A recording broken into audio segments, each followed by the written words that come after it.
Hi everybody, it's Russ from Hammers 11. Hope you're well. Today we're joined by a man who you probably won't recognise his face, but you would definitely recognise his voice. He is the voice of professional darts. It's Russ Bray. Russ, how are you? Yeah, really good, thanks, Russ. Sadly, we've got the lockdown at the moment, but trying to make the best of what's a crazy situation, to be honest. It is, yeah, it is. It's crazy, but yeah, well, but it gives us time to think back and look at things, and so that's the idea of this series. It's to look back at times when we had football, and also times where we enjoyed going to watch the football. So, as I said, it's about finding out about your Hammers 11. So it's nice and simple, nice and easy. Brilliant. Hopefully, you get some good stories now. In terms of you, Russ, what's your earliest West Ham memory? What's the first thing you remember? Oh dear. I can remember. I will go back to probably 60, around about 64, 65. My dad took us to bowling because I'm an Essex boy, born in South Ockenden, so not a million miles from the ground anyway. And my dad took us to the bowling ground to see West Ham play Tottenham. So it had been 64, 65 time. A mud bath. The bowling ground was a total mud bath. And my dad, when we walked away from there with my uncle, turned around and said, "You'll never see a better game of football in your life." It was a 2-2 draw, and the match was outstanding. My memory is going in. We didn't go. I weren't in. We was in the seats, so I was only a youngster, kid, 6, 7 years of age, and but was walking up the steps and then just looking at the pitch at Upton Park. Yeah, it took my breath away. It took my very first memory. So it had been about 64, 65, something like that. Wow, that's wicked. And that's your earliest one. If you had to pick, what's your fondest West Ham memory, your greatest West Ham memory? At the moment, it could all change. We could win the FA Cup next year. Who knows? But in terms of, I mean, we've won the cup, a couple of 3 times anyway. So European Cup Winners' Cup as well. So at the end of the day, it's been great nights. If it's all in one particular memory, a good friend of mine and I actually we was in the same school together, same year together with Jeff Pike, and so Pike used to play for play with him. Obviously, I was a goalkeeper, but I used to play with.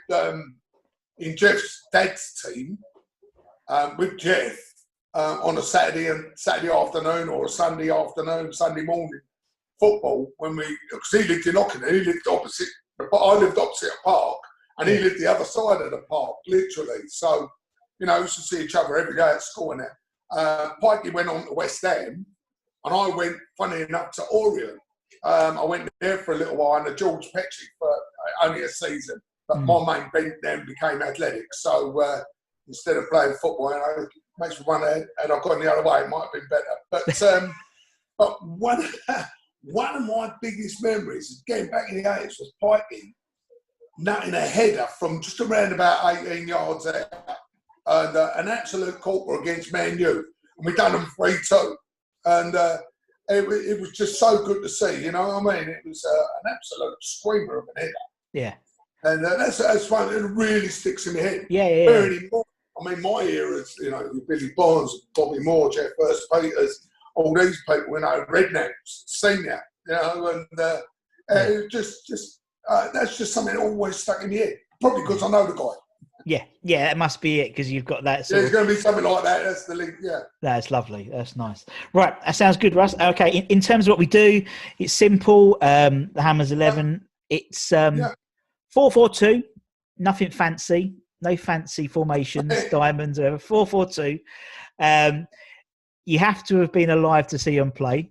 So obviously, for me, I couldn't put Bobby in, but I could put in Andy Impey, or Roger Johnson, or something like that. And it's your 11, and it's your 11, so it could be any players that you want. It doesn't have to be the best players, but your favourite players, people you hold your heart, that type of thing. So it's a good one. If we're gonna go 4-4-2, yeah. Start with the goalie, yeah. I'll start with my keeper, and I think it's probably everyone's ever best Hammers has got to be Parks. Phil Parks. Yeah. My personal opinion. I mean, he'd be number one. He'd be me, Kate. That's for sure. Yeah. Fullbacks. Yeah, let's go left fullback first. Left fullback, I'll go Dix. Julian Dix. I'll put him back there. Tony Gale as well as me other fullback, and me too. Yeah. Switch him either side. Play either side anyway, and have done. Dixie was class, wasn't he? Class player. Oh, was he ever? But I'll tell you what I loved about him was his passion. Mm.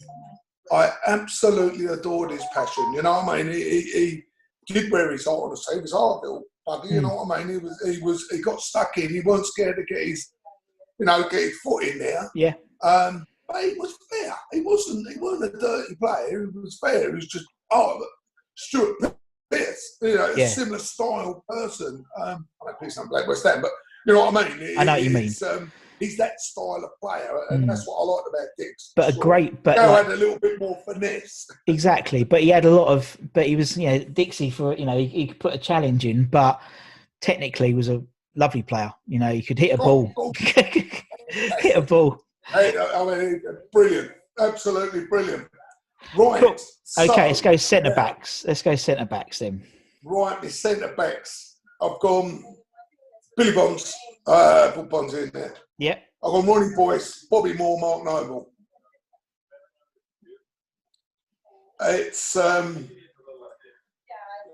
Billy for all the obvious reasons. Yeah. I mean, he was captain as well, but I mean, obviously Bobby Moore. I mean, Bobby Moore's the greatest halfback I've ever seen in my life. Yeah. You know, had he been Brazilian, he'd have even been bigger than Pelé. Yeah. That's the truth of it. That's the truth of it. Or, you know, if it had been called Eusebio, he'd have been, as big a name as... True. Well, I still think he is. Yeah.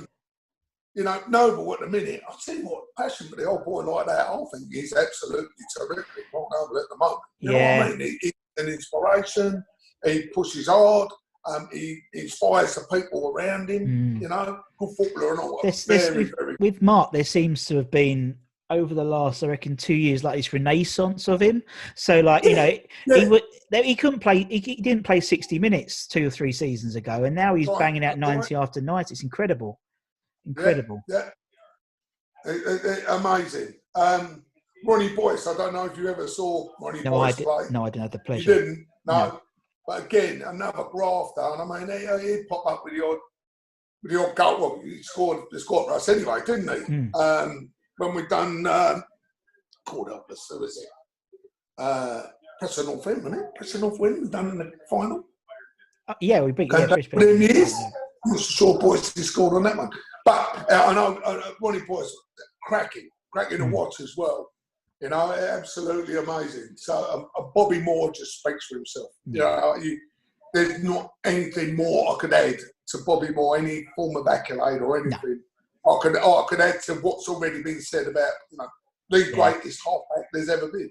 Yeah. You know? Yeah, it's true. You know, his tackling, his timing, his distribution of the ball was absolutely second to none. The guy was just phenomenal to watch. Yeah. Phenomenal. Yeah, he was. And you were lucky enough to have seen him play live. So that's the thing. Yeah, I know, and that's a fantastic thing. One person I never met either. As one person I would love to have met. Never ever met him. Seen him millions of one times. Yeah. My best mate when I was at school was a Spurs. He followed Tottenham, and so 1 week we was at the Hammers. 1 week we was at Spurs. That's how it was. Because I mean, obviously the London teams didn't generally congregate at home unless it was a fixture, the way the fixture went. But Spurs was always away, as the Hammers was at home. So he'd come and meet the Hammers, then I'll go in to Spurs the following week. You know what I mean? So it was great in the day, You're talking about the late 60s, early 70s. Yeah. That was terrific time. So who are we going to... Yeah. Who are we going to go? So we've got... Just as I say, we've got Parks in goal. We've got Dixie on the left. Yeah. We've got Gailey on the right. You got it. You got Bonds. Number 4. Yeah. I put Ronnie Boyce as centre half. He more than either left or right half, but I put him there because I just think he's just one of the best in there. I put Bobby number 6, Bobby Moore, which you couldn't ever be any other player. No. And I've stuck Mark Noble in. I know he ain't the number 7, right, as we would call it in their day, a right winger. Yeah, I think that little 4 across there would that'd be good. Yeah, that's a nice 4.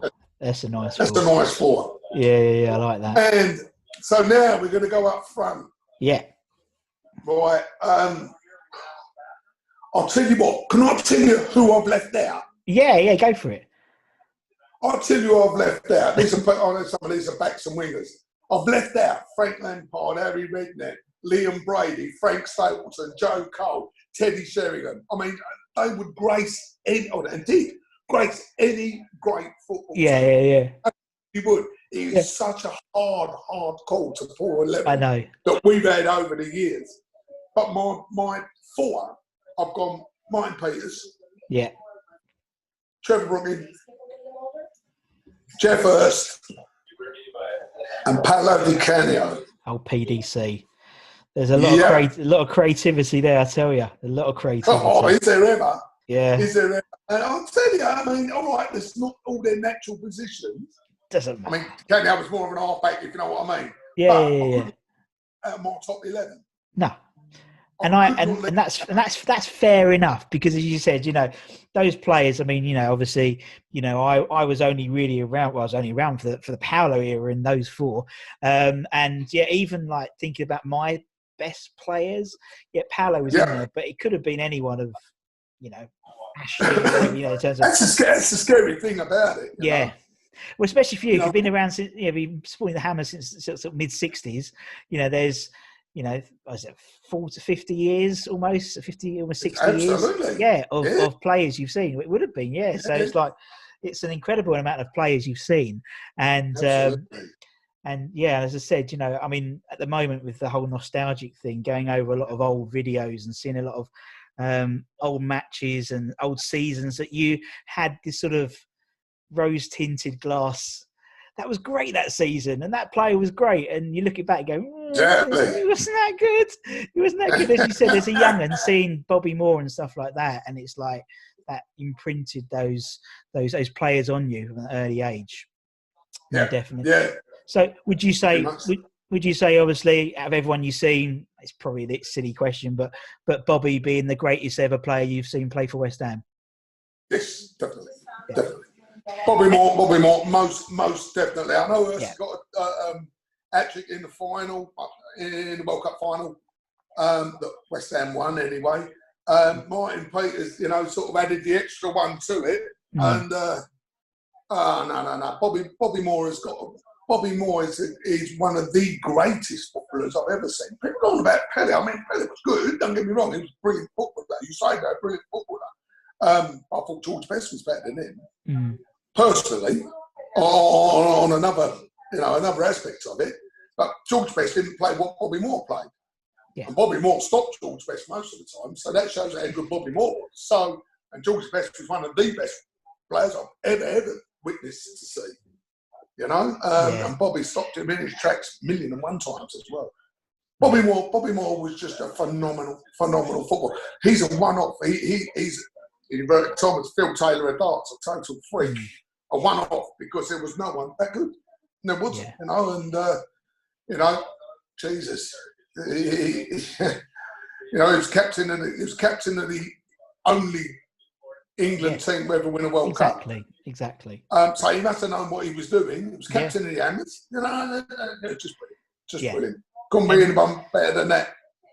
And obviously you've seen, and it's a bit of a weird question, but you've seen loads of players from the opposition.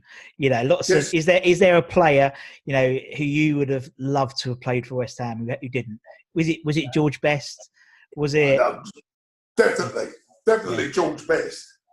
George Best could have graced any football team in the world. Yeah. Anyone you want to put him into, and would have been number one. I used to kick the lumps out of him as he's going past. Remember in the day, he played Chelsea, you know, Chopper Harris would just go and take him out of the hip, things like that. He'd just get up and keep running, keep going. But his football skill with that old football, that old leather football with a lace in it, you know, It's on a November afternoon. It's been thumping down with rain. The ground's as boggy as they come. Yeah. The ball is now twice its weight because it's all full of water. Yeah. And he used to run with that ball as though it was stuck to his toe. That's how good Georgie Best was. Yeah. I would love for him to have actually played Russ. I really would. It would have been. Oh, that would have been him and Bobby Moore there. Jeebus. You know what I mean? Yeah. That would have been very, very sexy. Very special. Very special. Yeah. Well, that's brilliant, Russ. Look, I know you're a busy man. I really appreciate your time. It's nice, as I said, really great to chat to you. Anytime, mate. And I mean that. Anytime you know, keep in touch now. You've got my number. Exactly. Hello, Russ, how you doing? I'll do the same with you. Exactly. Sounds great, man. Rob Pritchard. Yeah, no I'll problem. get hold of Rob if I can get a chance to get up the hammers. Yeah. And I'll give him a little, what's his name? I'll let you know as well. Yeah, give us a note. Yeah, because coffee or a drink or whatever it is we can do on the day. And then, sounds great. Sounds great, Russ. Lovely stuff. Right. Absolute pleasure. Anyway, I'm just going to sign off, and I want to keep you there after we've signed off because I want to get to ask you. But anyway, thanks very much for your time, Russ, and thank you to listening and watching. I hope you enjoyed it, and join me again for another episode of Hammers 11 soon. Thanks very much. Cheers.